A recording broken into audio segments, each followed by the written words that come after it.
ఇస్లాంలో జకాత్ అంటే నిర్బంధ దాతృత్వం.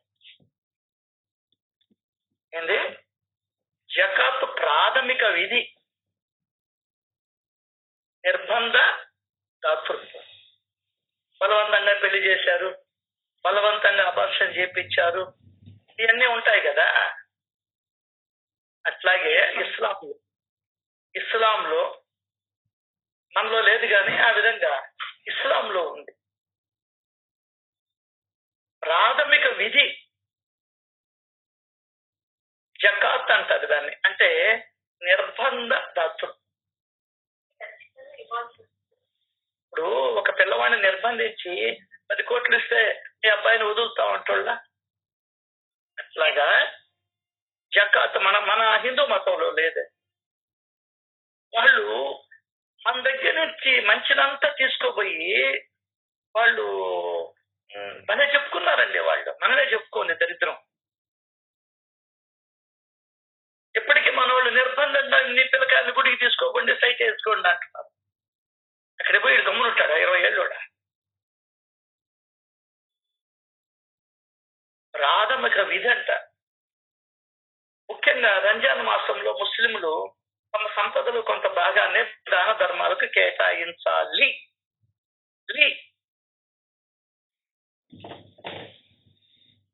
సంపదలో 10%, 15%, 5% లెక్కగట్టి అవసరంలో ఉన్న వారికి ఇస్తారు. దాన ధర్మాలు 3 విధానాలని ఇస్లాం ధర్మం వివరిస్తుంది. కొంత శాతాన్ని పేదల కోసం వెచ్చించటాన్ని జకాత్ అంటారు. ఇది తప్పనిసరిగా చేయాలి వాళ్ళల్లో. రెండోది సదఖా, అంటే స్వచ్ఛంద దాతృత్వం. ఇలాంటి దాన ధర్మాలను ఇస్లాం ఎప్పుడు ప్రోత్సహిస్తుంది. విరాళాలు ఇవ్వడం, స్వచ్ఛంద సేవ వంటివన్నీ దైవ ప్రసన్నతకు దారితీస్తాయి. మూడోది సదకా జరియా. సదకా జరి అంటే నిరంతర దాతృత్వం లేదా నిరంతరం సేవలు. సమాజానికి దీర్ఘకాలికంగా ప్రయోజనాలు చేకూర్చే వివిధ కార్యక్రమాలు చేపట్టడం. ఎట్లా అంటే ప్రజల దాహార్తిని తీర్చేందుకు నీటి వనరులు కల్పించడం, పాఠశాల, ఆసుపత్రి నిర్మించడం లేదా నిర్వహించడం వంటివి. ఇలాంటి దాతలు ఆధ్యాత్మికంగా బహుళ ప్రయోజనాలను పొందుతారు. మన నానాసాహెబ్ చందోర్కర్ వాళ్ళ ఊర్లో ఒక హాస్పిటల్ కట్టించి 8దో 10దో పడకలు పెట్టి దానికి అయ్యే ఖర్చంతా తాను భరించాడు.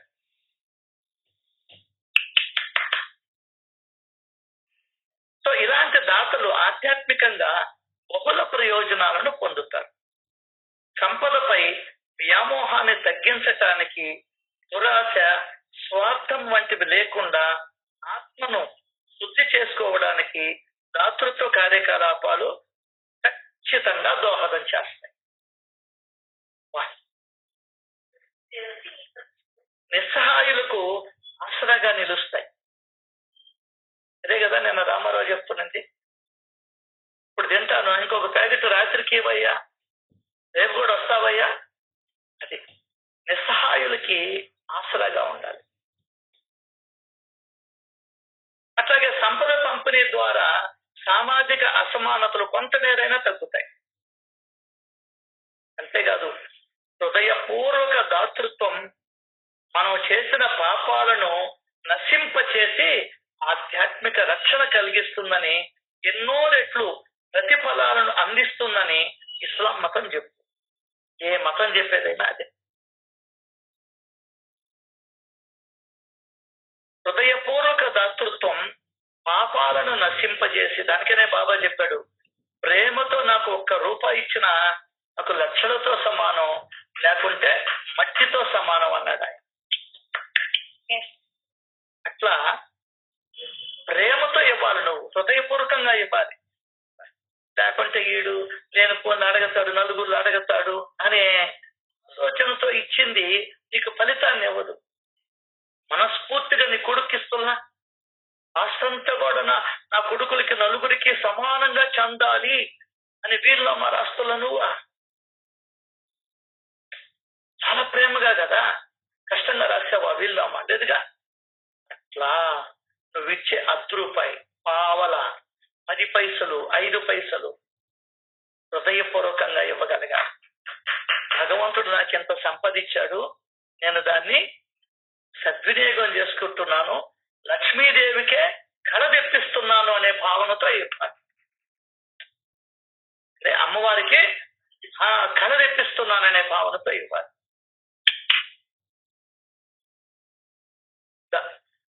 హృదయపూర్వక దాతృత్వం పాపాలను నశింపజేసి కాంచానం కర్మ విమోచనం. ఎప్పుడో చెప్పేశారండి మనవాళ్ళు. కాకపోతే మనం దాచుకోవడం ఎక్కువైంది, ఇంకేం. పాపాలను నశింపచేసి అంటే నీకు అసలు బాగా అర్థమవుతుంది నాకే, నా పాపాలను పోంగొట్టుకునేదానికి నేనే సిద్ధంగా లేదు. కానీ ఇంట్లో వాళ్ళు ఉంటారు, ఇదే గొడవ అనుకుంటారు. అసలు గొడవ ఇదే, అర్థం కాదా? వ్యామోహాన్ని లోభం, ఒక్క లోభం ఉందో సాధనలన్నీ ఏమవుతాయి, మట్టి కొట్టుకోపోతాయి. రోజు 6 గంటలకు లేసి 5:30కి లేసి చదివింది, సాయి సాయి అనే నామస్మరణ చేసింది, భజనలకి వెళ్ళింది, పూజలు చేసింది, తీర్థయాత్రల్లో మునిగింది, అన్ని ఉష్కాకి తేరు లాగింది, అన్ని పోతాయి ఇది లేకపోతే.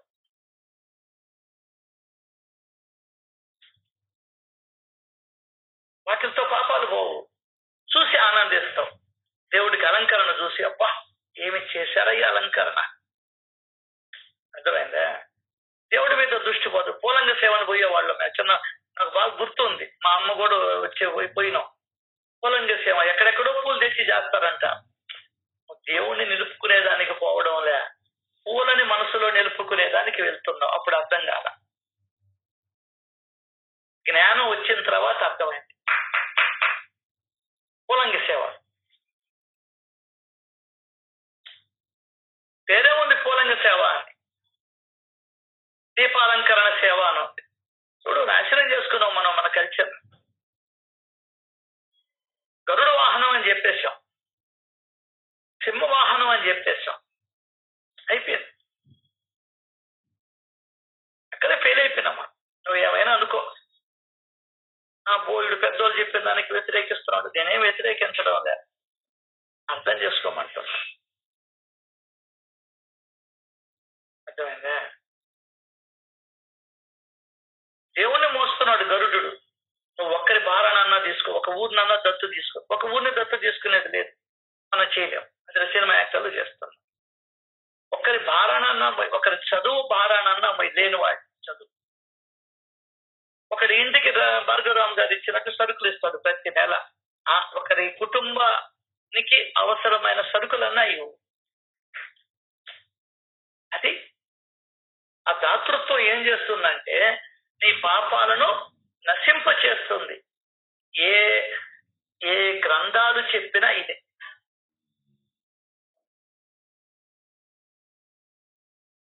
నశింపజేసి ఆధ్యాత్మిక రక్షణ కలిగిస్తుంది. ఇప్పుడు ఆవరణం అనే ఆమె పాట పాడిందే, వారణం అనే 1000 ఏనుగుల రక్షణ ఇస్తుంది నీకు, నువ్వు చేసిన దానం ధర్మం. అంతేకాదు ఎన్నో రెట్లు ప్రతిఫలాలను నీకు అందిస్తుంది. 3 లాభాలు ఉన్నాయి. నంబర్ 1 నీ పాపాలు పోవడం. నంబర్ 2 ఆధ్యాత్మిక రక్షణ. నంబర్ 3 ఎన్నో రెట్లు ప్రతిఫలాలను అందిస్తుంది. నిన్న మెసేజ్ పెట్టినారు, చూసారో లేదో? ఎన్నో మొన్న రాము పెట్టున్నారు, ఐడియా ఉందా? రాసిన ఇది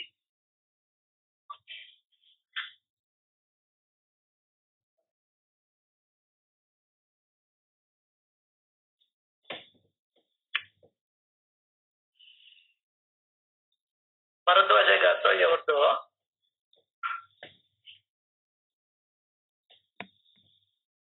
నిన్ను సృష్టించిన దేవునికి నీ కష్టం, నీ బాధ, నీ వేదన, నీ కన్నీళ్లు, నీ దుఃఖం అంతా తెలుసు.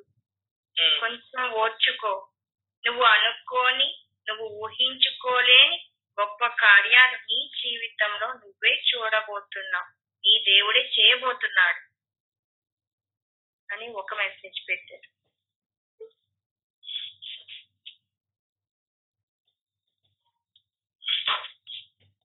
నిన్ను చూసానమ్మా, నిన్న మొన్న.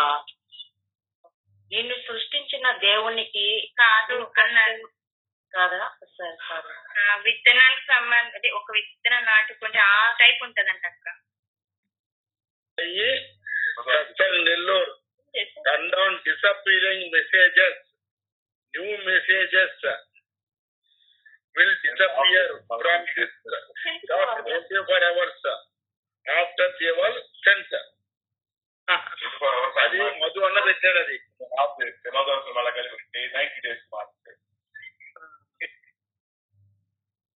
3 రకాలుగా మనకు ఉపయోగపడుతుంది.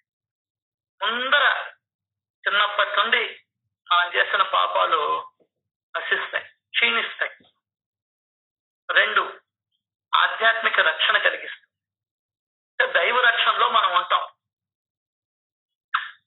ఏంటి ఆధ్యాత్మిక రక్షణ అంటే? దైవము నీకు రక్షణ కల్పిస్తుంది.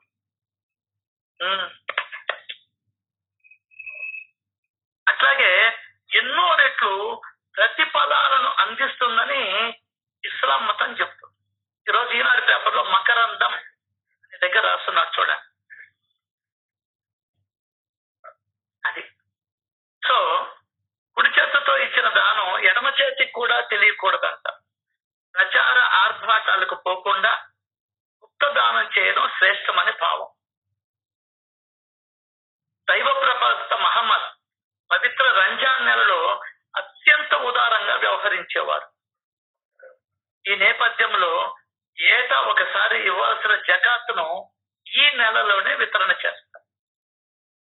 జకాత్తును పేదలు, అవసరార్థులు, అప్పుల్లో ఉన్నవారు, ప్రయాణికులు, దైవ మార్గంలో పనిచేసేవారు తదితర 8 వర్గాలకు కేటాయించాలి. ఉన్నవారి నుంచి లేని వారికి సంపదను పంపిణీ చేయడం ద్వారా సామాజిక న్యాయాన్ని పెంపొందించే ఆరాధనా మార్గంగా గ్రహించి ఆచరించాల్సిన పరమ పవిత్రమైన కార్యం ఇది. అది ఈరోజు మకరందం పేరు కూడా బలి మకరందం. అది మనం ఇనంగా మనం అందరం ఆత్మశుద్ధికి ప్రయత్నాలు నీకు తెలియకుండానే నువ్వు చేస్తున్నావు. ఇంకొక విషయం, నీకు తెలియకుండానే మోక్ష ద్వారం వచ్చి వేస్తున్నావు. నీ ప్రయాణం అక్కడికి పోతూ ఉంది. అర్థమైందా? అది గుర్తించాలి. మన సత్సంగం అఫ్కోర్స్ మాటలు చెప్పలేకపోవచ్చు, ఇవన్నీ కాదు. మోక్షానికి మార్గాలను ఏర్పాటు చేసుకుంటున్నారు.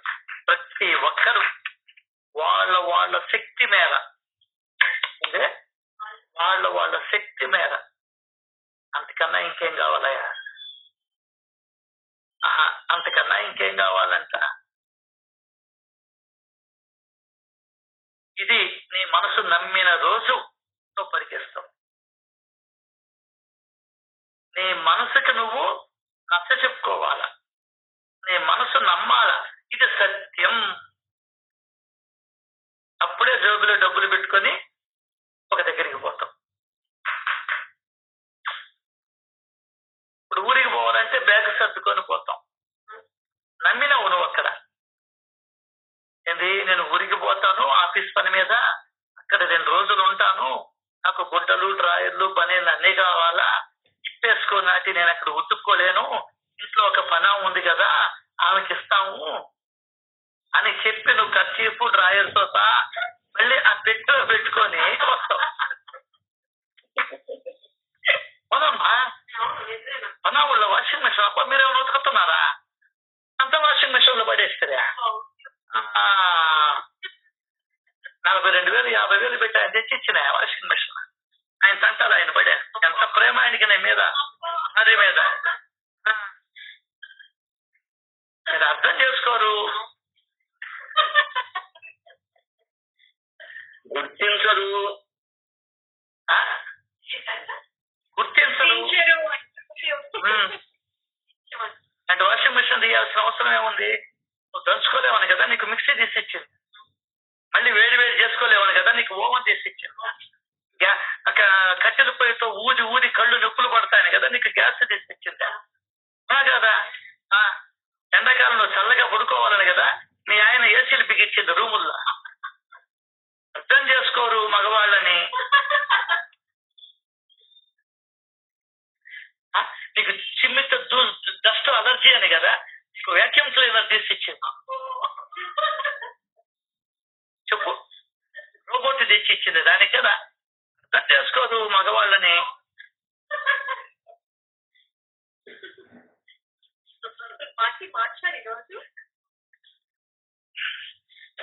సో ఇది నువ్వు నమ్మిన రోజు ఇక్కడ మెయిన్ ఏంటంటే నిన్న రాత్రి వచ్చిన సత్సంగం నీ మనసుకి నువ్వే చెప్పి నమ్మించాలి. ముఖ్యంగా 3 ప్రయోజనాలు రా నాన్న. ఒకటి, నీ పాపాలు నశిస్తాయి. ఇది మీకోసం చెప్పడం కాదు, నా మనసుకి నేను మళ్ళీ చెప్పుకొని దాన్ని నమ్మించే ప్రయత్నం చేస్తున్నా. అది నమ్మదు, దొంగ మనసు అది. ఎందువల్లంటే నాకు తెలుసు దాని పరిస్థితి ఏంటో. దొంగది ఎన్నొచ్చే ఉంటాడు మన పిల్లోడు కూడా ఎనడు. దానికి 1000 రెట్లు ప్రభావం ఉంటుంది నీ మనసుకి. అర్థం కదా? సో అట్లా నా మనసుకు నేను చెప్పుకుంటున్నా, నా పాపాలు నాకు తొలగాల, భగవంతుడి రక్షణ పొందాల. నెక్స్ట్ దానికి ఉదారంగా ప్రతిఫలాలు నాకు అందిస్తాడు భగవంతుడు. నువ్వు చేసిన దానికి ప్రతిఫలం ఇస్తాడు, లెక్క పెట్టి ఇవ్వాలి అన్నాడు సాయిబాబా. నువ్వు ఇచ్చిన రూపాయికి లెక్క పెట్టి ఇవ్వాలి అన్నాడు. ఇది గుర్తుపెట్టుకో. మనకు పవిత్రమైన రంజానే, ఆయన వాళ్ళకే కాదు. రంజాన్ అంటే ఏంది? కోసుకొని తినడం కాదు. అర్థమైందా? ఇదిగో విధి కంపల్సరీ చేశారు వాళ్ళ మతంలో. కంపల్సరీ చేశారు. అది నిర్బంధ విద్య అంటున్నా. ఇక్కడ నిర్బంధ దాతృత్వం మస్ట్ అండ్ షుడ్ గా చెయ్యాలి. మూడోది పాపాలు పోవడం ఒకటి. రెండోది ఆధ్యాత్మిక రక్షణ, భగవంతుడి రక్షణలో ఉంటాం. మూడోది ప్రతిఫలాలు ఇస్తాడు, ఎక్కువ ఇస్తాడు. రూపాయి ఇస్తే 10 రూపాయలు ఇస్తాడు. అది ఆధ్యాత్మిక రక్షణ అంటే భగవంతుడి యొక్క రక్షణలో ఉంటాం.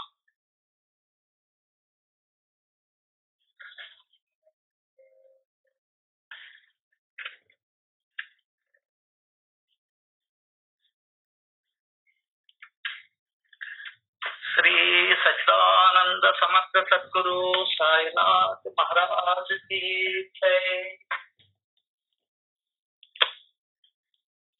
అందరూ బాగుండాలని, ఆనందంగా ఉండాలని, సంతోషంగా ఉండాలని, సుఖంగా ఉండాలని, ఆరోగ్యంగా ఉండాలని, దాతృత్వాన్ని కలిగి ఉండాలని దేవాది దేవుణ్ణి మనస్ఫూర్తిగా కోరుకుంటూ ఈరోజు మనం సత్సంగంలోకి వెళ్దాం. సాయినాథ్ మహారాజ్ కి జై సాయి. జై అమ్మ. సాయినాథ్ మహారాజ్ కి జై సార్. ప్రేమ స్వరూప సాయినాథ్ మహారాజ్ జై. సాయినాథ్ మహారాజ్ కి జై సార్. జై అమ్మ.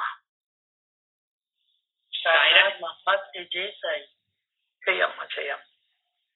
సార్ అమ్మ. సార్ ఒక్కటే ఒక క్వశ్చన్ సార్, ఇప్పుడు అడగనా సార్? అడిగమ్మా, అందరూ అడిగితే.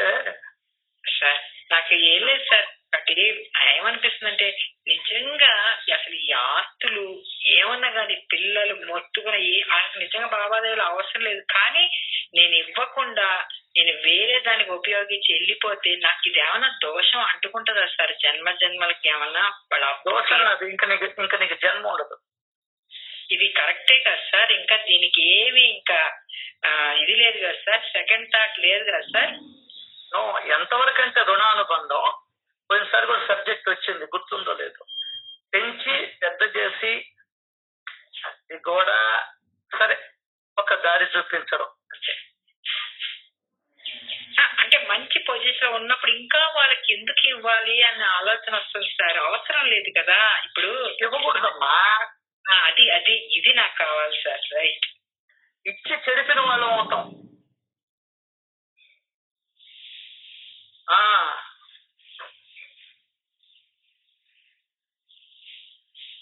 మరి మన జన్మే దాన్ని బట్టి డిసైడ్ అయ్యి ఉంటుంది అంటుంటే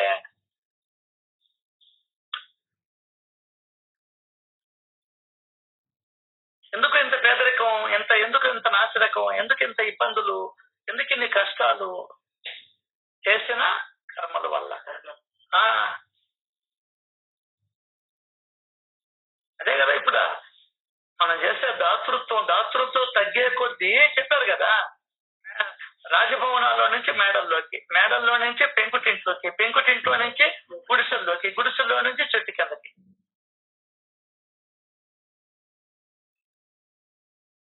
ఇది నీ మనసు నమ్మాలైతే నమ్మదు. ఏందే నీ మనసు నమ్మదు, ఇది నమ్మదు. వివేదానికి చెప్పుకోవాలా. వీడు నా కొడుకు అని నమ్మినంతగా, ఇతడు నా భర్త అని నమ్మినంతగా ఈ మాట నమ్మం మనం. వేదాలు చెప్పిన మాటను నమ్మం. అర్థమైందా? నమ్మవు నువ్వు.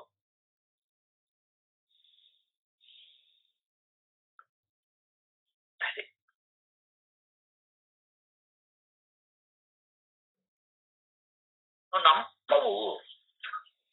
సో ఆధ్యాత్మికత యొక్క రాత్రి చెప్పాం, మళ్ళీ చెప్పుకుంటున్నాను. నాకు నేను చెప్పుకుంటున్నా, మీకు కాదండి.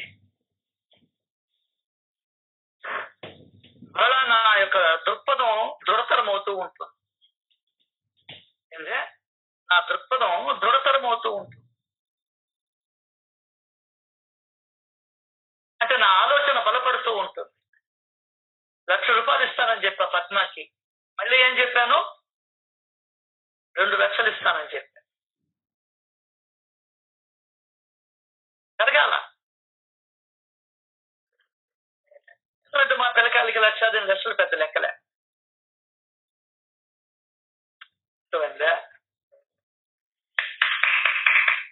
వాళ్ళు మంచి పొజిషన్ లో ఉన్నారు దేవుడి దయ వల్ల. అది లెక్క.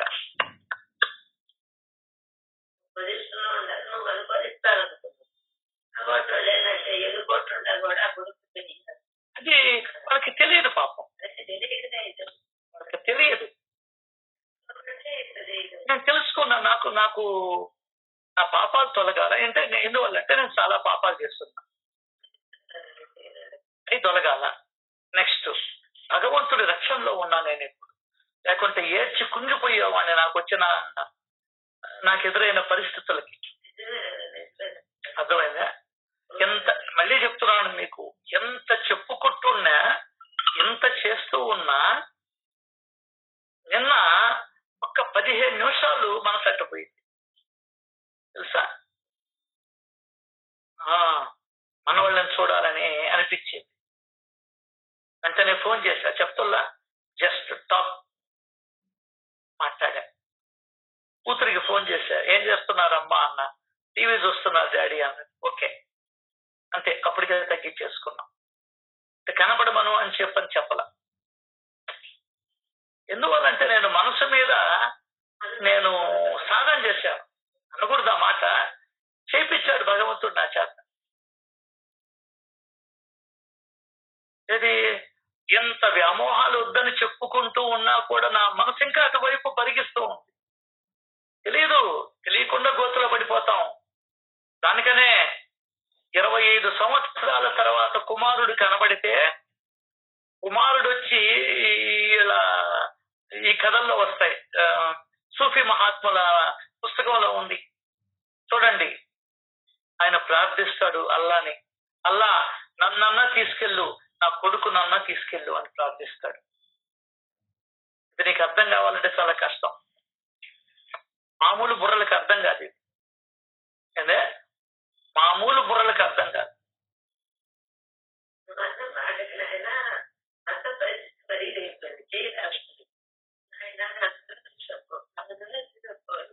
అది వేరే, చేయలేని పరిస్థితుల్లో కోరుకుంటాం. ఇది అట్ట కాదు. ఇతను యవ్వనంలో ఉన్నాడు, తండ్రి కూడా. కొడుకు 25 ఏళ్ల తర్వాత కనబడ్డాడు, కౌగిలించుకున్నాడు, అల్లాని ప్రార్థించాడు. అల్లా భగవంతుడా నన్నన్నా తీసుకెళ్ళు, నా కొడుకు నన్నా తీసుకెళ్ళు, నా ప్రాణమైనా తీసుకెళ్ళు, నా కొడుకు ప్రాణమైనా తీసుకెళ్ళు. వ్యామోహాల్లో పడిపోతానని ఈ మాట నీకు చెప్తే అర్థం కాదు. ఏందో ఊహించుకుంటాం. అర్థం కాదా? చదివితే నీకు అర్థం అవుతుంది. ఇవన్నీ కూడా ఒక్క రోజులో రావు. నిరంతర పరిశీలన, నిరంతర పరిశోధన, నిరంతర చింతన, నిరంతర సత్సంగం వల్ల ఇవన్నీ నీకు జమగొడతాయి. అది నీకు అర్థం కాదు, మనకు అర్థం కాదు. అంటే పిల్లలకి ఇవ్వద్దని నేను చెప్పడం లేదండి, మళ్ళీ తప్పుగా అర్థం చేసుకుంటారు. ఇవ్వు, నీ శ్రేయస్సును కూడా నువ్వు చూసుకో, అంతే లెక్క. నీ డబ్బు అది, నీకు అధికారం ఉంది, పిల్లకాయలకి అధికారం లేదు. ఎంతవరకు అంటే వాళ్ళకి ప్రయోజకులు చేసేది కూడా నీ చేతుల్లో లేదులే. నువ్వేమో బడికి పంపిస్తుంది, వాడేమో సోదా అయ్యా, వాడేమో స్మగ్లర్ అయ్యా, వాడేమో గంజాయి ఇదయ్యా. అర్థం కాల? ఎంతవరకంటే ఒక వయసు వచ్చి దానికైనా కోడి పిల్లని చూసి నేర్చుకోమని చెప్పింది దత్తుడు. కోడి పిల్లని చూస్తే కోడి పుంజును చూసి నేర్చుకోమన్నాడండి దత్తుడు. కోడి పుంజు గురువైనాడు ఆయనకి. ఎందువల్ల? ఒక్క రవ్వ నడిచి వచ్చేటప్పటికి దగ్గరకు వస్తుంటే అమ్మ దగ్గరికి, అమ్మ పొడుస్తుంది, నీ కాళ్ళు చేతులు లేవా, రోగం నీకా, అన్నం సంపాదించుకోబో అని పొడుస్తుంది. అది గురువుగా చేసుకోవాలా. ఆయన చేసుకున్నాడు, మనం చేసుకోవాలా. 30 ఏళ్ళైనా నువ్వు అని మేపుతుంటివే. చాలా ఉన్నాయిలేండి మాట్లాడుకోవాలంటే, కాకపోతే మనం పైనే పోతున్నాం. వ్యామోహం నేను చుట్టేసింది.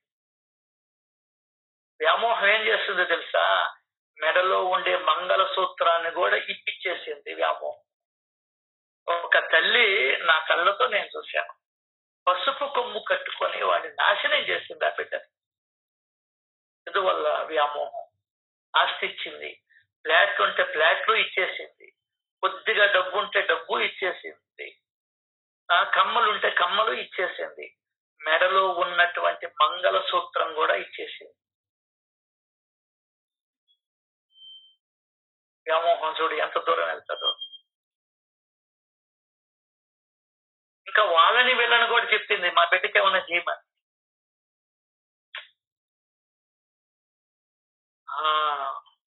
అంత వ్యామోహం. అది నీకు అర్థం కాదు.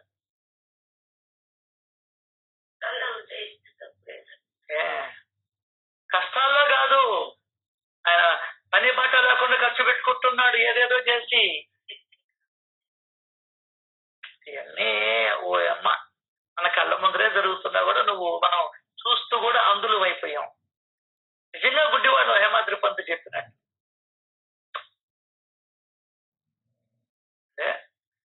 ఒక్కసారి పరిశీలన చేసుకుంటే చాలు. సొంత ఇంట్లో ఉండవు, 4 ఏసీలు పెట్టుకొని ఉంటావు, 4 బెడ్రూమ్లో 3 బెడ్రూమ్, డబుల్ బెడ్రూమ్ ఉంది. చెట్టు కింద కాపురాలు చేసేవాళ్ళు కొన్ని 100 మంది ఉన్నారు. ఏంది తేడా? నీకు అర్థమైపోయిందప్ప. నటిస్తున్నాం మనం అందరం కూడా. ఏందే నటిస్తున్నాం. జాగ్రత్త సుమా. ఇది ఎవ్వరు చెప్పక ఒక్కడు చెప్పేటప్పటికి వాడు ఎదవైపోతాం. ఏందే ఒక్కడు చెప్పేటప్పటికి ఎదవైపోతున్నాడు. అది ప్రతిఫలాలను నీకు అదే అందిస్తుంది, నువ్వు కాదు అందించేది. రప్పించోడా, నువ్వు చేసిన పనులే నీకు తెచ్చి పెడతాయి. నువ్వు పెట్టిన షేర్లలో రూపాయలు పెట్టుబడి పెట్టావు, 10 రూపాయలు షేర్ కొన్నావు, ఇప్పుడు అది 1000 అయింది. అది తెచ్చి పెడతాది. పెడితే రేపు జన్మలో ఇది నమ్మకం మనసు. ఇక్కడే నువ్వు దాన్ని నమ్మించాల్సిన అవసరం ఉంది. అర్థమైందా? ఒకసారి నమ్మిందా ఆ మనస పరుగులు తీస్తుంది. ఎవడు చెప్పినా నిలవదు. కంచంలో కూడి పెట్టారు అమ్మకి, నేరుగా కంచం ఎత్తుకొని వెళ్ళిపోయింది. ఎవరు చెప్పినా ఇంట్లో ఏంటని అన్నారు. అలా నమ్మేసింది అమ్మ మనసు. నేరుగా పోయి పందికి పెట్టే. ఇంకొక రోజు నేరుగా తీసుకుపోయి కుక్కలకి పెట్టేసి, నువ్వు మనిషివే, నేను మనిషినే, అమ్మ మనిషే, అమ్మకి 2 కాళ్ళే, నాకు 2 కాళ్ళే, నీకు 2 కాళ్ళే, అందరికీ 2 కాళ్ళే, ఒక మనసే. కానీ అమ్మ మనసు నమ్మింది ఇది వాస్తవము అని. అర్థమైందే? భరద్వాజ గారి మనసు నమ్మింది, నీ మనసు నమ్మల, నా మనసు నమ్మల. కాబట్టి సాధన ఏందో తెలుసు, ఆధ్యాత్మికతలో నీ మనసుని నీకు నువ్వు నమ్మేటట్టు చేసుకోవడం చాలా కష్టం. కానీ తప్పదు నాన్న, తప్పదు. ఎందుకంటే ఇది నీకు జన్మ సమస్య. ఏందే జన్మ సమస్య. 99.9 మందికి తెలియని విషయం. జన్మ సమస్య. ఎక్కడో ఫారిన్ లో ఉండాడు అబ్బాయి, 2 ఉద్యోగస్తులు ఉంటారు నాకు తెలిసిన వాళ్ళు. ఇక్కడ 10 కోట్లు వస్తుంది, 10 20 ఇప్పుడు పెరిగిపోయి ఉంటారు. వీళ్ళు వాడికే ఇచ్చి సస్తారు. దానం లేదు, ధర్మం లేదు. అదేమంటే మేము భారతం చదువుతున్నాం, రామాయణం చదువుతున్నాం. ఎవరికి కావాలి రామాయణ చదువు? ఎవరికి కావాలయా నీ రామాయణ చదువు?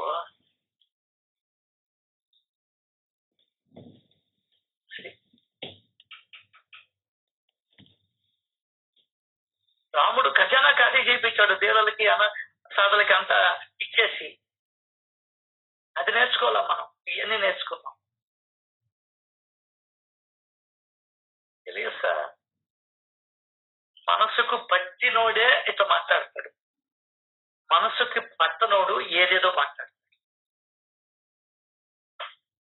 నువ్వు ఫస్ట్ క్లాసా, సెకండ్ క్లాసా, థర్డ్ క్లాసా, ఫెయిలా అని డిసైడ్ చేసేది ఏదో చెప్పు, చెప్పవే.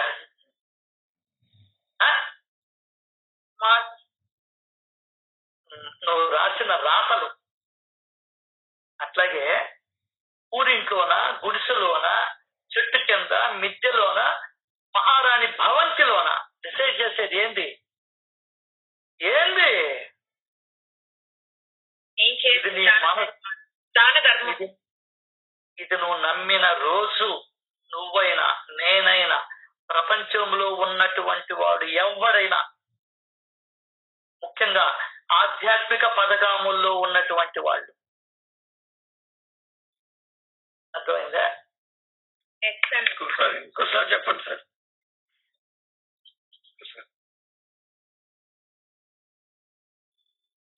మనకు వచ్చినటువంటి మార్కులు మన అర్హతని నిర్ణయిస్తాయి. ఫస్ట్ క్లాసా, సెకండ్ క్లాసా, థర్డ్ క్లాసా, ఫెయిలా. అట్లాగే మనం చెప్పిన జవాబులను బట్టి మనకు ఉద్యోగం ఇంటర్వ్యూస్ లో. అట్లాగే నీకున్న స్తోమతను బట్టి నువ్వు ఇల్లు కట్టుకుంటావు. 1 అంతస్తులా, 2 అంతస్తులా, 3 అంతస్తులా, 5 అంతస్తులా, లేదా 10 పోర్షన్లు గల ఇల్లు. అర్థమైందా? అట్లాగే నువ్వు చేసిన దాన ధర్మాలను బట్టి నిన్ను భగవంతుడు ఎక్కడ ఉంచాలనో అక్కడ ఉంచుతాడు. ఊరింట్లోనా, భిక్షాటన చేస్తూనా, మిద్దింట్లోనా, నేలలోనా, రాజభవనంలోనా. అమ్మాని ఇంట్లో నువ్వు పుట్టలేదే.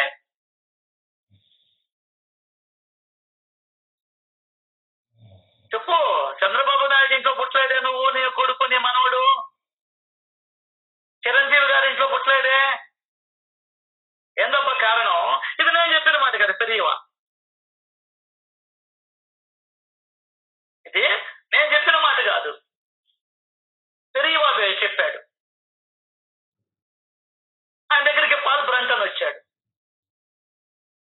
స్వామి ఏంది ఇది నాకేం అర్థం కావడలేదంటే ఆయన అప్పుడు కంచిలో ఉన్నాడు. కంచికి వెళ్ళి రోజు ఊర్లో తిరుగు, 3 రోజులు తిరుగు, ఎవరెవరు ఎక్కడెక్కడ జన్మించారో లిస్టు పట్టుకుంటారా. ఈయన 3 రోజులు కారు వేసుకొని తిరిగాడు. జరిగిన విషయం ఇది. కంచి పరమాచార్య జీవితంలో జరిగిన విషయం దాపరికం లేదు. నడయాడే దైవం పుస్తకం చదివితే నీకు అర్థమవుతాం. నువ్వు చదవకపోతేవి, చదివిన వాళ్ళు చెప్పినా వినకపోతేవి. అదేమంటే రాత్రంతా భజన చేశాను, ఎవరు చెప్పాలా నేను నిద్ర మేలుకొని, ఊళ్ళో వాళ్ళకి డిస్టర్బెన్స్ తప్ప.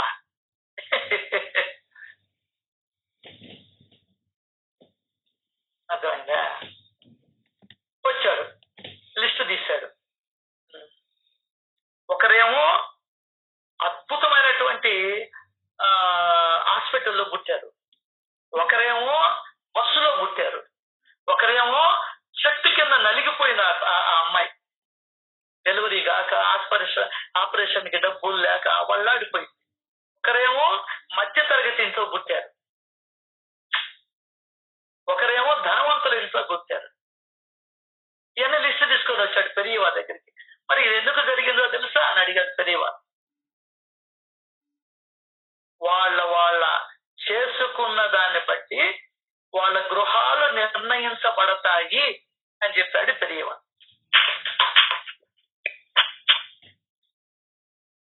ఏం చేసుకోవడం అని అడిగాడు పాల్బ్రంటం. దాన ధర్మాలు చేసుకోవడం వలన వాళ్ళ స్థితిగతులలో మార్పు వచ్చింది అని చెప్తాడు పెరియవా. అదే సచేతులు కూడా చెప్పింది. అయితే దాన్ని మనం ఫోకస్ చేయలే, ఎవరు ఫోకస్ చేయలే. నువ్వు ఎన్ని సత్సంగాలకు వెళ్ళి ఉంటావు, ఒక్కరన్నా నీకు ఫోకస్ చేశారా?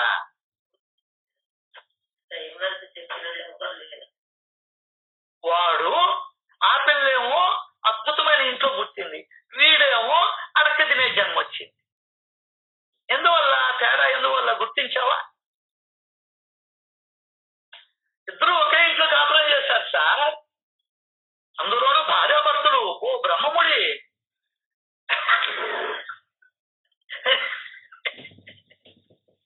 ఏందే బ్రహ్మముడి సార్ వాళ్ళదే. అబ్బా బ్రహ్మముడియుడు, నువ్వు చేసుకున్న బంధనాల వల్ల ముడులు ఏర్పడతాయి. బ్రహ్మముడి నీకు అర్థం. ఇంకా ఎందుకు పాపాలు మూట కట్టుకుంటావు వాళ్ళ మీద వీళ్ళ మీద చెప్పా.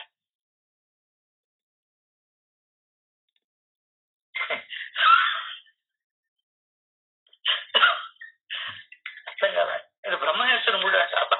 నువ్వు బంధనం ఏర్పరచుకొని సైట్ వేసుకొని బ్రహ్మముడి అని చెప్పేది. దేవుడు అన్ని దేవుడి మీద దోషమే.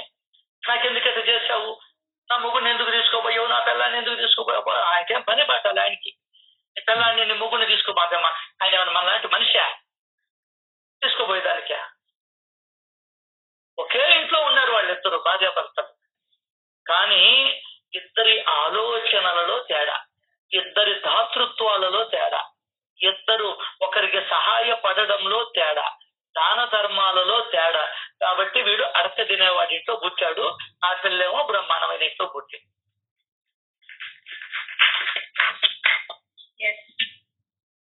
ఎన్నిసార్లు చెప్పుకున్నదేగా సార్, చెప్పుకోవాలా. నీ మనసు నమ్మదు కాబట్టి చెప్పుకోవాలా. మనసుకు చెప్పుకోవడమే మననం. మనసును నమ్మించాలా.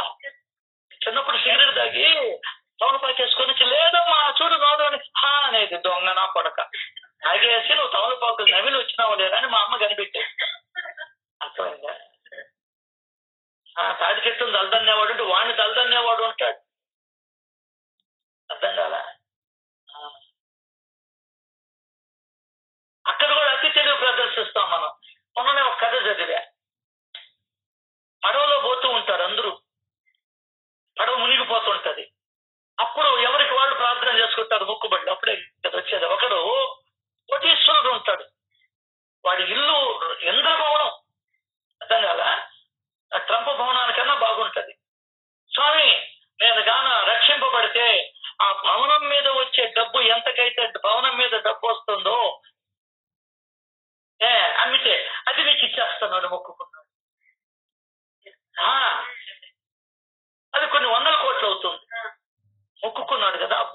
నేను కూడా ఇలా చూస్తే నాలాంటి వాడు ముక్కు తీర్చాలి కదా, బేరం పెట్టాడు. ఏమని?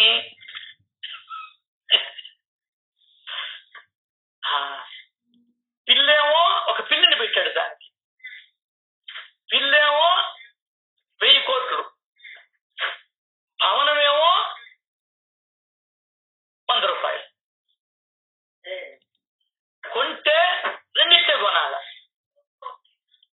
చూసారా పిబి గారు వాడి తెలివి?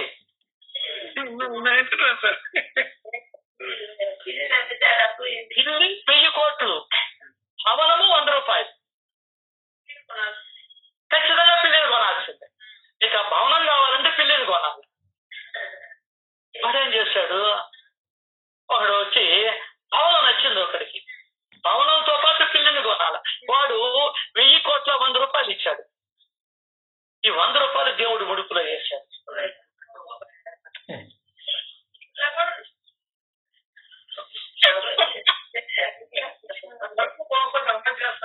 వాడు చెప్పిన మాట నిజం చేసుకున్నాడు. ఏమన్నాడు దేవుడికి? సార్ ఈయనకు కూడా అప్పుడు ఆయన ఇచ్చే రకం కూడా అట్లే ఉంటాయి. అప్పుడు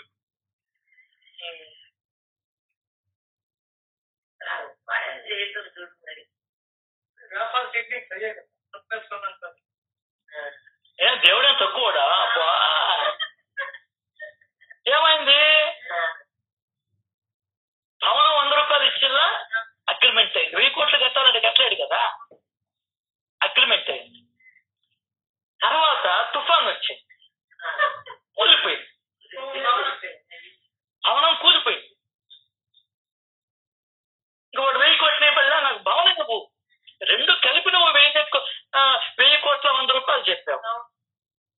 ఎక్క బుద్ధి టిక్ ఫార్ స్టార్ట్ అంటారు. నీకే ఇంత తెలివి ఉంటే నేను గుర్తించిన వాడికి ఇంకెంత తెలివి ఉండాలి. అప్పుడు తప్పైపోయింది వెంకటేశ్వర అని చెప్పని వెంకటేశ్వరుడు కాళ్ళు పట్టుకున్నాడు. సరిపో దిక్కుమాలినోడా, ఇటువంటి కథలో పనులు ఎప్పుడు జీబాక అన్నాడు మా వెంట. అర్థమైందా?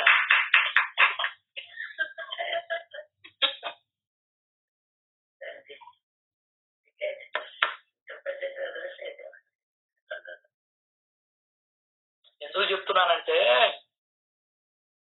ఒక మనిషి ఆ లోభము నుండి బయట పడకుండా ఉండేదానికి ఎన్ని ప్రయత్నాలు చేస్తాడు. ఒక మాట ఉంది సచ్చరిత్రలో, లోభం అనే గోతిలో నుండి నిన్ను పైకి లాగతాడంత చెయ్యండి ఇష్టి.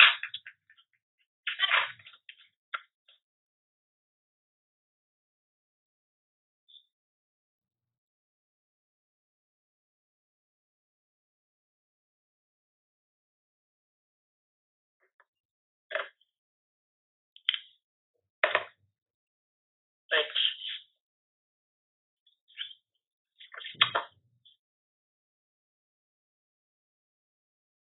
సరే, ఇక నారాయణరావు ఉదంతానికి వస్తే,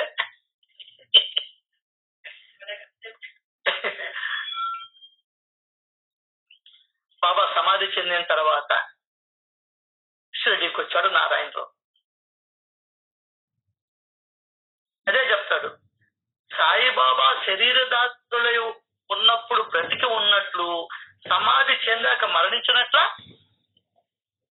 ఎందువల్లంటే సమాధి అనంతరము కూడా అనేక లీలలు జరుగుతున్నాయి. ఇప్పటికీ కూడా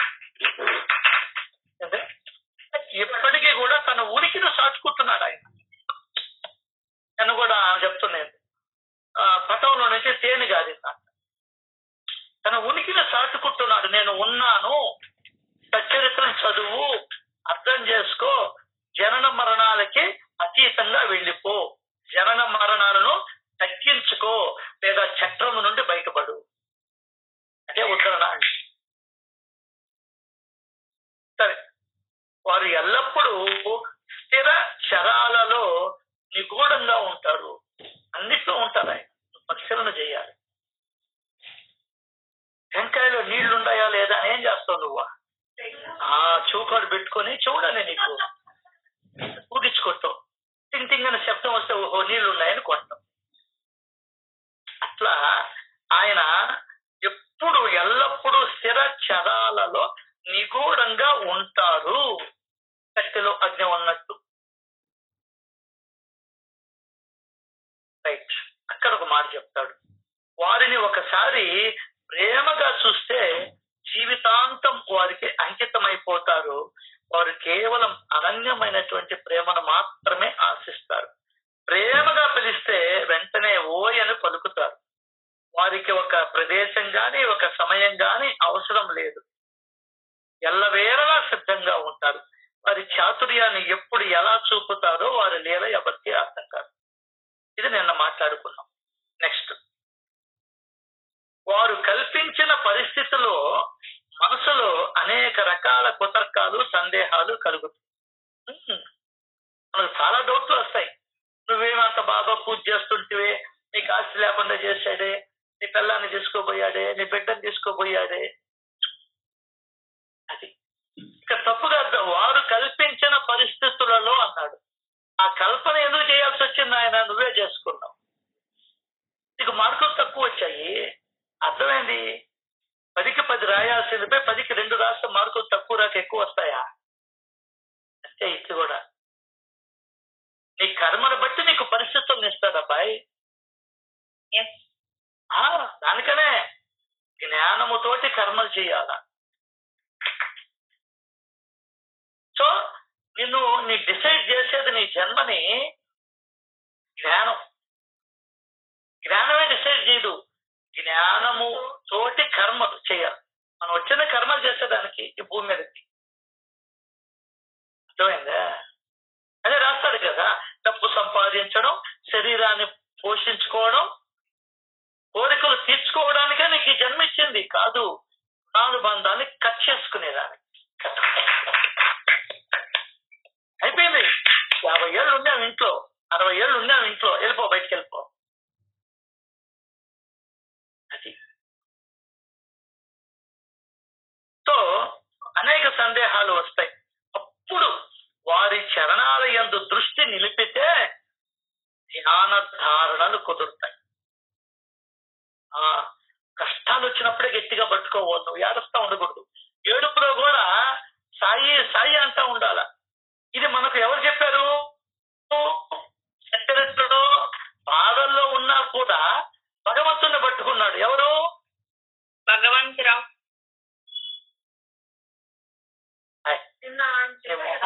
భగవంతుడు వచ్చారు సాగర. సారీ, నిన్న చెప్పారు, ఆయన పేరు గుర్తురాదు. అది ఇయర్లోనే వస్తుంది. బాధల్లో ఉన్నప్పుడు కూడా నారాయణరావు భగవంతుణ్ణి పట్టుకున్నవాడు ఒకటి ఉన్నాడు. ఎవరు?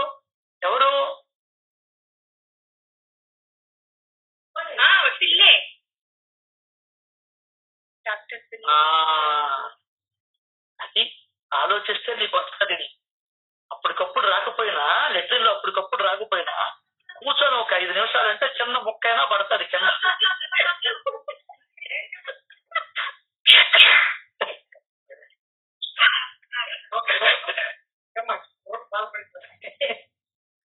పెళ్ళై కూడా నారి కురుపులతో బాధపడుతున్నా కూడా పాట పట్టుకుంటాడు భగవంతుడి గురించి. భీమాజీ పాటలు కూడా అంతే కదా. భీమాజీ పాట ఎక్కడ పాడుకున్నాడా? ఆయన అయ్యని పిలిచాడు, అయ్యని పిలిచాడు, ఆ పూజలు ఈ పూజలు ఇవన్నీ చేసుకుంటా వచ్చాడు. అవును, భగవంతున్నే. ఏ పూజ అయితే భగవంతునే కదా ఆయన పట్టుకుంది. ఆయన పట్టుకోలే, వాళ్ళ చేత అన్ని చేయించాడు పూజలు. సత్యనారాయణ కథలు ఆయన చెప్పుకుంటాడు, మనం నిద్రపోతుంది. అది కాదు, సత్యనారాయణ స్వామి వ్రతంలో ఐవర్ చెప్పుకుంటూ ఉంటాడు కథలు, మనమేమో నిద్రపోతుంటాం, బాధకాన్ని కొడుతుంటాం.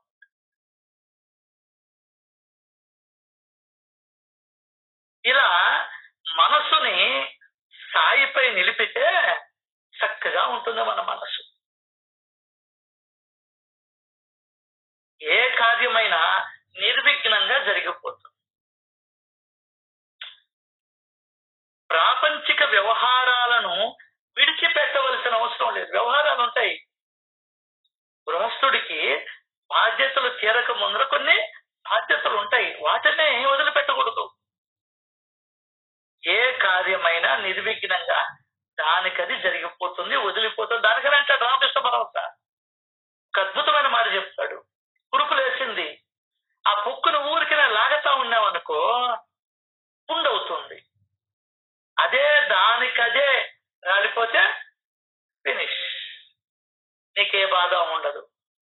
నువ్వు తూర్పు వెళ్లే కొద్దీ పడమర దూరం అయిపోతూ ఉంటుంది.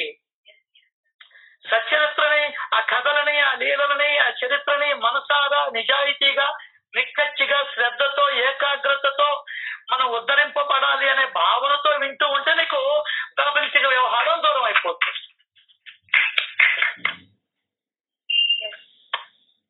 నీకు ఆ ఉద్దేశం ఉండాలైతే ఏందే, నీకు ఆ ఉద్దేశం ఉండాలా, అర్థమైందా? దానికైనా ఒక్కొక్కరికి ఒక్కొక్క ఉద్దేశం ఉంటది. అమ్మాయి తెల్లగా ఉన్న చాలు, నాకు కష్టం పడలేదు ఒకడు అనుకుంటాడు. ఒకడేమనుకుంటాడు, నాకు అమ్మాయి ఉద్యోగం చేసే అమ్మాయి కావాలా, కష్టం 10 రూపాయలు అటు ఇటు ఇచ్చినా పర్వాలా, అటు ఇటు 1,00,000 రూపాయలు కష్టం చేస్తుంది, ప్రతి నెల నీకు చేతిలో పెడుతుండే. అర్థం కాల? ఆమె మన అమ్మగారింటికి ఇస్తుంది, ఆటలు కూడా ఇవ్వదు. మొగుడు ఒప్పుకున్నా కూడా మా అమ్మగారికి ఎందుకు ఇవ్వాలని నేనే ఉంచుకుంటాను అంట ఆ పిల్ల. ఏమో చిన్నోళ్ళు కాదు నాయనో వీళ్ళు, అర్థమైందా? అది కాబట్టి దానికదే వదిలిపోతుంది. అదే చెప్పాడు, గురు కథా శ్రవణం అనే సత్సంగాన్ని ఆశ్రయించి అన్నాడు. మళ్ళీ 1వ అధ్యాయంలో మనం కేవలం గురు కథా స్మరణతో ఈ భవసాగరాన్ని అవలీలగా కాళ్లకు తడి అంటకుండా దాటగలం. దాటించేవాడు ఆయన ఉన్నప్పుడు నీకేం భయం? ఏందే, దాటించేవాడు ఆయన ఉన్నప్పుడు నీకేం భయం అంట? అసలు నేను మొగుడు అన్ని సామాన్లు ఇంట్లో తెచ్చి పెట్టుండే, కరెంటు బిల్లు కట్టా, పాలోడికి డబ్బులు కట్టా, పని మనిషికి డబ్బులు ఇచ్చా, ఇంకెందుకు నీకు దిగులా? ఇంట్లో వాళ్ళందరూ నెత్తినేసుకుంటారు. ఏందే, నెత్తినేసుకుంటాం, నీకు అలవాటు అయిపోయింది. అది నెత్తినేసుకోవటమే అలవాటు. కొడుకు పెళ్లి చేసేసాం, కూతురికి పెళ్లి చేస్తాం, వాళ్ళకి ఆపరేషన్ ఎప్పుడు జోక్యం చేసుకోవడం, ఉత్తరంగా ఉండు. అర్థం కాట్లా, వెళ్ళిపో. ఇప్పుడు నేను వచ్చేస్తాను దూరంగా. వాళ్ళు పెద్ద అయినారు, 35 ఏళ్ళు వచ్చేసాయి, 40 ఏళ్ళు వచ్చేసాయి. వాళ్ళ కుటుంబాల్లో మనం ఏళ్ళు పెట్టకూడదు. భార్యాభర్తల మధ్య ముఖ్యంగా వాడు మసైపోతాడు. లాస్ట్కి భార్యాభర్తల మీద, అన్నదమ్ముల మధ్యలో, తండ్రి కొడుకు మధ్యలో ఏళ్ళు పెట్టాడు ఫూల్ అయిపోతాడు. జాగ్రత్త సుమా. మనకొద్దబ్బా, నీకు వయసు వచ్చేసింది 65, నాకు ఇంకా నా బోడి పెత్తనం ఏంటి ఇంట్లో చెప్పు. కాబట్టే వాళ్ళు ఆర్డర్లు పెట్టుకుంటున్నా, ఏదేదో కొనుక్కుంటున్నా, ఎన్ని కొనుక్కుంటున్నా, నోరెచ్చేదే ఉండదు. 4,000 పెట్టి డబ్బు కొన్నారు, దాంట్లో ఉండిందిలా పట్టేది. ఇప్పుడు ఎక్కడ ఉందంటే అటక మీద ఉంది. నేను అన్నా అనుకో, నీ అబ్బదే అంట. అన్నాడు అనుకో, నా పరిస్థితి ఏంటా? నువ్వేమన్నా 4,000 ఇచ్చావా నీ మనవడి కోసం అన్నాడు అనుకో నా కొడుకు, నా పరిస్థితి ఏందా? మూసుకుని నాకు ఆయన మా అంగడి పక్కన 3వ 4వ అంగడి ఆయన చెప్పాడు. ఇవన్నీ కూడా ఆయన చెప్పలే. ఆయన వచ్చినప్పటి నుంచి కోడల మీద అతిథులు చెప్పేవాడు. ఓహో, వీళ్ళని వాళ్ళ కోడలు బయటికి పంపించింది ఈ పితూరీల వలన అని నేను నిర్ణయించుకొని కోడల దగ్గర జాగ్రత్తగా ఉంటా. బయటికి పోయేటప్పుడు ఏమమ్మా కోడలమ్మా ఏమన్నా కావాలన్నా తెచ్చి ఇవ్వాలని అడుగుతా. కాబట్టి మా మామయ్య ఎప్పుడు వస్తాడని ఎదురు చూస్తుంటది. వచ్చినప్పటి నుంచి ఏం ఇట్ట పెట్టావు, అట్ట పెట్టావు, ఇల్లు అట్ట పెట్టావు, సామాన్లు అట్ట పెట్టావు అని అడిగాను అనుకో, మామయ్య ఇక్కడ మేము ఊరికి పోతున్నాము 4 రోజులు రావద్దని చెప్పలే ఎక్కువ చేస్తాను. సార్ నేను నేర్చుకున్నాను సార్. ఇప్పుడు పద్మ అంగడి ఉంది, నా అంగడికి అనకూడదు. పద్మ అంగడికి అదే లైన్ లో 5వ ఇల్లు. వాళ్ళ కొడుకు బ్యాంక్ మేనేజరు, కోడలు అక్కడ ఉంటది మద్రాసులో, చనిపోయినాళ్లే పాపం. ఆయనకి పెన్షన్ వస్తుంది 70,000 80,000. ఇంకా పెత్తనం చేయాలంటాడు, నా మాట ఏం లేదంటాడు. ఆయన భార్య వాడు మాకు మొదటి నుంచి బాగా తెలుసు. మా అమ్మమ్మకి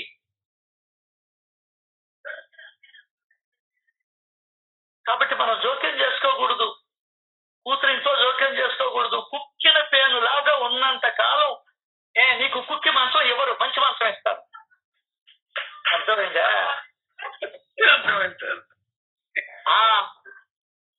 అది లేదంటే నీ డబ్బులన్నా ఉండాలి. ఏమి లేవు కదా, రేపు వాళ్ళే నిన్ను చూసి ఎత్తేయాలి. మూసుకొని కూర్చో. నేను నేర్చుకున్నది అది నేను నేర్చుకున్నది మీతో చెప్పేది ఇది, నా అనుభవం ఇది. దానికోసం మనం ఏం చేయాలి? వ్యక్తిలో శక్తి ఉన్నప్పుడు నేను ధర్మాన్ని చేసుకోవాలి. ఇప్పుడు మా అన్నోదింతో ఉన్నా నేను, వదినా నాకు అది చేసి పెట్టు, ఇది చేసి పెట్టు, నాకు మిరపకాయ బజ్జీలు ఇష్టం, దాన్ని కోసి ఎర్రగడ్డలు తరిగి దాంట్లో పెట్టు అంటే ఒకసారి చేస్తుంది, రెండోసారి నువ్వు నీ కూతురు దగ్గరికి పోయి నీ కొడుకు దగ్గరికి పోయి చేపించుకో అంటారు. మా వదిన అనదలే బంగారం అనుకో, అది వేరే సంగతి. మాకు అటువంటి ఫ్యామిలీ చిక్కిందండి, దానికి నేను గర్వపడతా.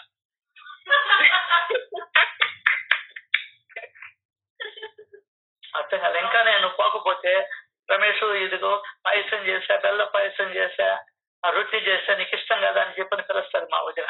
అమ్మ తర్వాత అమ్మ అండి. నాకు ఆ కృతజ్ఞత ఉంది ఇప్పటికీ కూడా.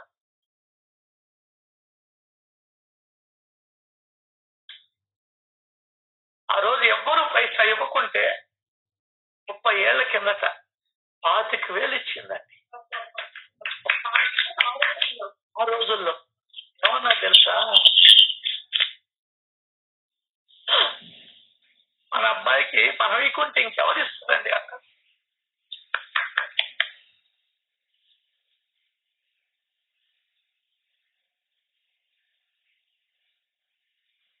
అది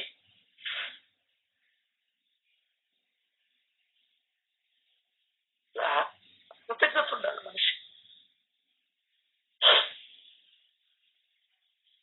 సో ఆ పెత్తనాలు చేయడం మానేసేయాలి.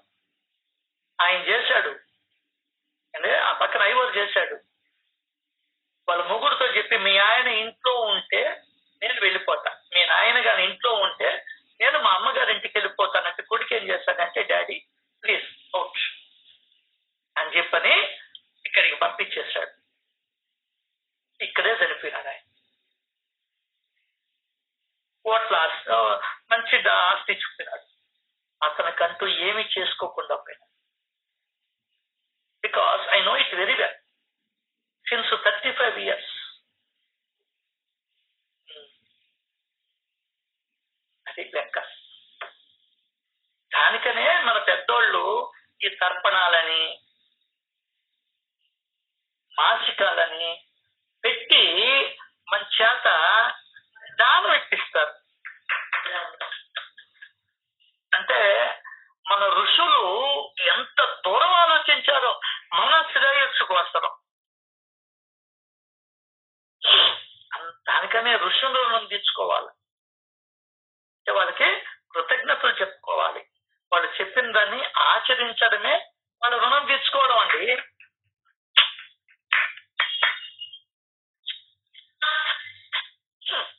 సో ఏ అలవాటైనా దానికదే వదిలిపోతుంది. అయితే నీ మనసుని ఆధ్యాత్మిక అభ్యాసంలో ఉంచితే సులభంగా వదిలిపోతుంది. కర్మభూమిపైకి వచ్చిన శరీరం కర్మలను తప్పనిసరిగా చేయాల్సిందే. నేను కర్మ నుంచి పారిపోతానంటే కుదరదు. ఏ రుణానుబంధం వల్ల వచ్చావో నువ్వు ఎవరిని మేపాలనో వాళ్ళని మేపాల్సిందే, వాళ్ళ బాధ్యతలు తీర్చుకోవాల్సిందే. అయితే జరుగునున్న దానిని ఇక్కడ ఒక మాట రాశాడు, భార్య బిడ్డలను ధనాన్ని గృహాలను సంపాదించుకోవచ్చు, జరుగునున్న దానిని అట్లే జరిగిపోనివ్వండి. కానీ ఇక్కడ పెట్టాడు మెలిక, సద్గురువును ధ్యానించడమే మన అభిష్టంగా ఉంటే సంకల్ప వికల్పాలు నశించిపోయి సంచిత కర్మ మరియు అరిష్టాలు కూడా తొలగిపోతాయి. సంకల ఎగరేసుకుంటారు. హేమద్రి పంతే చెప్పాడు కదా, ఇల్లు వాకిలని సమకూర్చుకోమని, భార్య బిడ్డల్ని సమకూర్చుకోమని, ధనాన్ని యథేచ్ఛగా సేకరించుకోవచ్చని చెప్పాడుగా. మేము ఎందుకు చేయకూడదని ఎదురు ప్రశ్నేస్తాం. దానికి సమాధానం కింద ఓ వీళ్ళు చెప్పాడు ఆయన, జరుగునున్న దానే అట్లే జరిగిపోనివ్వండి. సద్గురువును ధ్యానించడమే మన అభిష్టంగా ఉంటే ఏమవుతుంది? సంకల్ప వికల్పాలు నశించిపోతాయి, సంచిత కర్మ మరియు అరిష్టాలు కూడా తొలగిపోతాయి. భక్తుల భావాలను గమనించి సాయి మహానుభావులు భక్తులకు అనేక అనుభవాలను కలగజేసి భక్తి వైభవాన్ని పెంచుతారు. అంటే దాని అర్థమైందో రేపు వచ్చే సత్సంగంలో సవివరంగా తెలుసుకునే ప్రయత్నం చేద్దాం. అందరికీ విన్నపం, ఈరోజు మధ్యాహ్నం 3 గంటలకి గుడపల్లిపాడు అంటే శ్రీగార్జన్ అవతల ఒక్క రవ్వ 4 అడుగులు వేయంగానే గుడపల్లిపాడు సెంటర్ వస్తుంది. అక్కడ లెఫ్ట్ లో మనం అంతకు ముందు కూడా 4-5 సార్లు వెళ్ళున్నాం. లలిత వాళ్ళ అమ్మగారి చికెన్ షాప్ పైన. ఈ రోజు మధ్యాహ్నం అక్కడ 3 గంటల నుంచి సత్సంగము భజన ఉంటాయి. అవకాశం ఉన్న వాళ్ళు వచ్చి పాల్గొని తీర్థ ప్రసాదములు స్వీకరించి పునీతులు కాగలరని లలిత వాళ్ళ తరఫున చెప్పమన్నారు. కాబట్టి మిమ్మల్ని అందరినీ ప్రార్థించడం అనేది. శ్రీ సచిదానంద సమర్థ సద్గురు సాయినాథ్ మహారాజ్ జై జై జై జై జై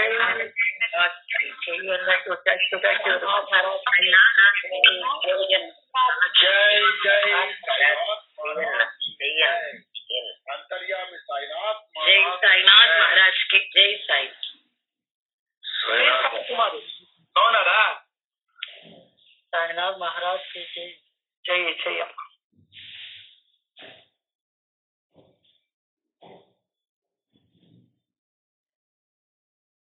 రమేష్ అన్న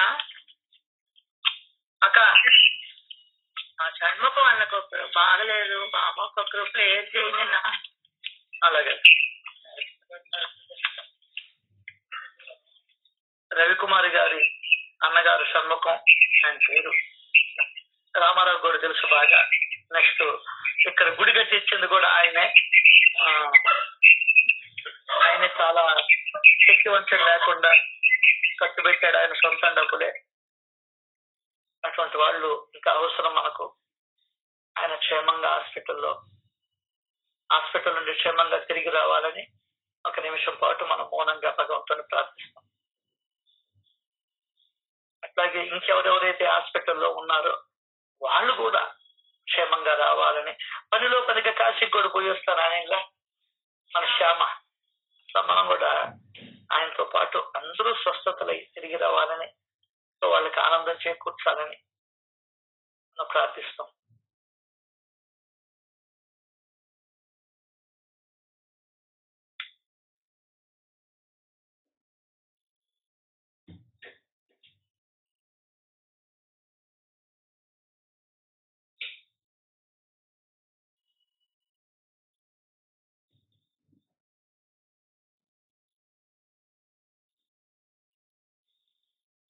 శ్రీ సచిదానంద సమర్థ సద్గురు సాయినాథ్ మహారాజ్ కి జై जय जय जय रघुकुमार अर्थమైందమ్మా?